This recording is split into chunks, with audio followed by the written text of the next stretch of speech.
Hey, gang, good evening. Anthony Fontana here. We're live after 5, running a little late today. We had a crazy weekend, a wedding in Connecticut yesterday. Got stuck going through a monstrous storm from all through Connecticut into the New York border. Lightning, thunder, rain, flooding. It was just mad. So it's been one of those days where I had to kind of back up a little bit. But we just came off of a partner's barbecue that we just finished up with around 30 people. So finished up that and ended up jumping on a call with a potential buyer for about a half an hour. So I'm running a little bit behind and I want to get this out of the way tonight because I don't want you guys to be sitting on here looking at my mug for the next hour and a half from now. So I want to get off this real quick. But let's focus a little bit on what I see happening in the cannabis and CBD industry right now. It's a hot market. There's no question about that. And I'm seeing a lot of people that are getting engaged with it. There's no doubt that it's here to stay. It's not going anywhere, but there's a lot of things that I see that are kind of reminiscent of what I used to see back in the early 2000s. When tech was becoming big, when companies like Apple and Amazon were starting to grow and expand themselves. So many people today look back in time and say, "I shoulda, coulda, woulda. I wish I bought Amazon at $50 or $100 a share. I wish I bought Google. I wish I bought stock. I wish I did this. I wish I did that." What they fail to understand is, I bought Amazon at $2 a share. I bought Apple at $20 a share. But there's a certain point when you're looking back, shoulda, coulda, woulda. No one knew back then that these large tech companies today would be trillion-dollar operations. Amazon would be a $2,000 stock. There's no way that could happen. And once I was at 3 or 4 or 500%, I got rid of whatever I had and moved into other things. You can't look back in time. And so many people regret not diving into the tech markets back then and doing other things where they could produce tremendous wealth. They go back and say, I didn't do certain things. I didn't take advantage of what was going on around me. That's okay. But so what I'm seeing today is a mindset that's fear-based. Too many people are getting involved in this space right now, and they spend the bulk of their time, it's going on, see, they spend the bulk of their time focused on selling the idea that the business market, that the programs are out there. In other words, they're selling the concept that CBD is here to stay. Cannabis is a great industry. Get involved today.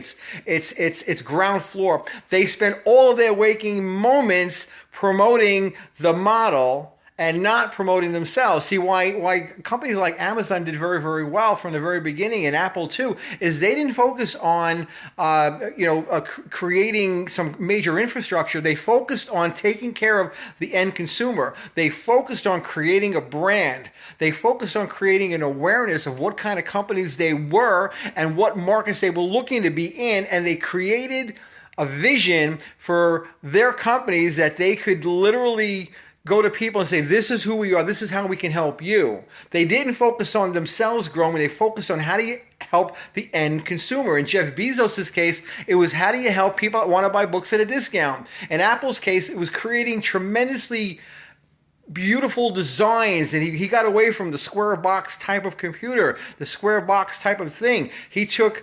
CDs, cassette tapes and CDs, and put everything onto a little thing as big as his phone, called it an iPod, and changed the music industry forever. And he did that because he had a vision. How do I take care of the end consumer? They're lugging around boxes of CDs. They can't transport the data. They can't share it with anybody else without physically creating a disc and putting it to someone else. Hi, Domenica. How are you, sweetie? What's going on, buddy? Good to see you on here, love.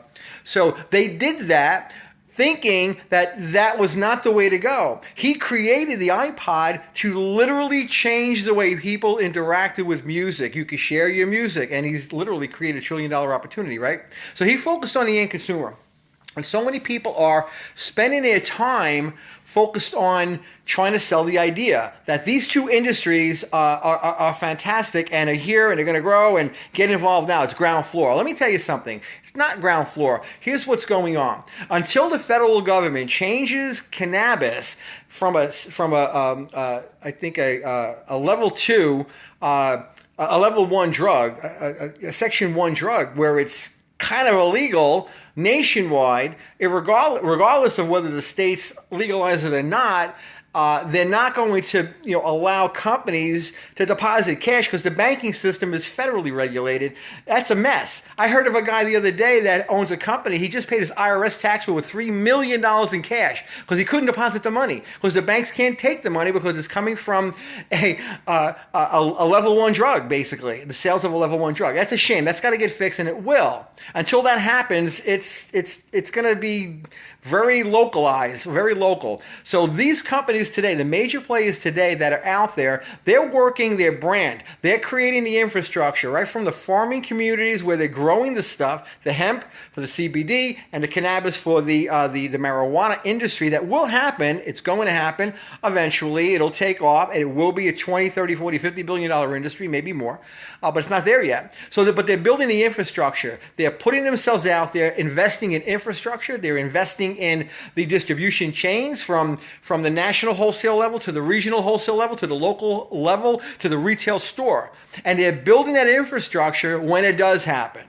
But a lot of you guys that are in the MLMs and the network marketing companies that are marketing these businesses, all I see you posting on your walls all day long is how amazing your business is. Join me, join me, join me, join me. I will never join a business that does that because I've got to be honest with you. It smacks of desperation. What you're not doing is you're not educating the end consumer. A guy like me, where are the advantages? You're putting up anecdotal evidence of the benefits, but you're not educating me as to the realities and the facts. Where are the studies? Where are the tests coming from? You need to be the media company of your industry.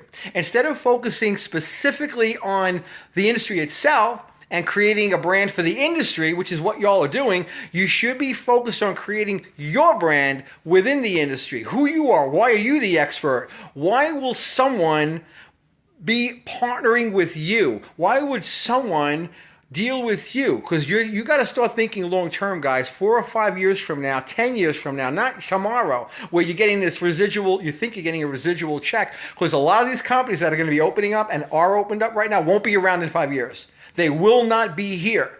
The bigger players in the industries will eat your lunch because they're creating brand. They're creating brand by putting themselves out there. Hi, Jillian, how are you? They're putting themselves out there and creating a vision, putting out the documents, putting out the white papers, creating the websites. They're doing all of that. And all you're doing is you're putting a post on Facebook 14 times a day, how wonderful your business is. Join me now. I'm going to tell you right now, that's a short-term thing. It's a short-term mentality. It's a short-term income. It's not residual until it is. Until you have the infrastructure in place like these big companies do when it does turn on. And they're creating it. I'm watching them create it, which is where a lot of investment money is going, quite frankly. These are the next Amazons and Apple computer companies, these guys doing these things. But it's the little players, the network marketing companies, the individual distributors, the individual growers that are going to struggle and trying to push themselves out there. But if you create the brand awareness of who you are, why are you the expert, why are you the go-to guy, and you're building relationships one-on-one over the next 2 to 5 years, you will have in place a massive infrastructure to market to because they want to deal with you at that point. They're going to be looking for you. What you're doing right now is you're going out there and you're trying to get people to see you. You're trying to put eyeballs in front of your content, but your content is just a bunch of posts every day. It's just join me, join me, join me, join me. It doesn't work. You got the before and after pictures on some of these weight loss things. Great stuff. But it's anecdotal. They're not giving you the full picture. Somebody's telling me you have a cup of coffee and I'm going to lose a lot of weight, when the reality is you have to exercise, you have to change your diet. Maybe drinking a cup of coffee helps a little bit. I don't know. But why would I want to be involved with that? I don't know you. But those people that are creating a brand, I'm enjoying their content and I'm curious about what they're doing in the space that they're in. And I'm reaching out to them. Hey, I want to know what you're all about. What is that? What is that photo you just put up? Because they've spent 3 months getting to know me, and I'm appreciating the input and the knowledge and the skills that they bring to the table. And I'm wondering, what are they doing? I want to know, and I want to communicate with them about that. I love that idea, and that's the way you should be building your business. I mean, I got a phone call tonight from a buyer, potential buyer, and I don't think my first 60 seconds was my commercial. This guy, when I was done with my 60 seconds of who I am and what I'm about, this guy was like, dude, man, I don't even know you. I've never met you, but holy cow, that's awesome. I cannot wait to move forward with you. I do that every day, every single day. I put myself out there. I build my brand, not the bank brand, not the company brand. I build Anthony brand, and that's what I do, and that's what you should be doing. So if you're in the CBD and cannabis space, I'm going to tell you right now, start building your brand, start building your infrastructure, get on your podcast yesterday, create that white paper, put it on LinkedIn. Let me know what you're about. Don't tell me your business is incredible. It's ground floor. It's making $1 million. I don't care. I don't care because I can tell you right now, in 5 years, 9 out of 10 of the companies that are open right now will not be here. There's going to be other companies coming into play, and they're gonna be doing a bang up job, and they're gonna eat your lunch. So I'm just giving you some advice. Stop promoting the business model. Stop promoting the industry that you think is so incredible. Start looking at the facts and start looking at who you are and get your assets out there. Put your name out there and bond with the people that you're trying to market to. And that's it for now. Hi, Tina. How are you? Hi, Irene. Let me say hi. Couple of people. Hi, Lorraine. Lorraine, I hope I'm going to have some good news for you tomorrow morning. Hi, Donna. Hey, Dan. What's going on? Jillian, how are you? Joe Massini, what are you doing here, Joe? How are you, buddy? What's going on? Good to see you. Ave, greatest attorney in the planet, and my buddy Donna Scala, and my buddy Domenica. Domenica, I know you way too many years. We got to see you soon. Hey, C. TN, what's going on? Realtor extraordinaire. Lisa. Caroline, oh my goodness gracious. Autumn, how are you, Autumn? How are you? I don't know if you guys are still in here watching this, and I hope you do. Share if you care. Reach out to me. I would love to know more about whatever you're doing in business and in life. Let me know if there's anything I can do to help. We love you guys, and we'll catch you guys tomorrow. God bless. Have a great night.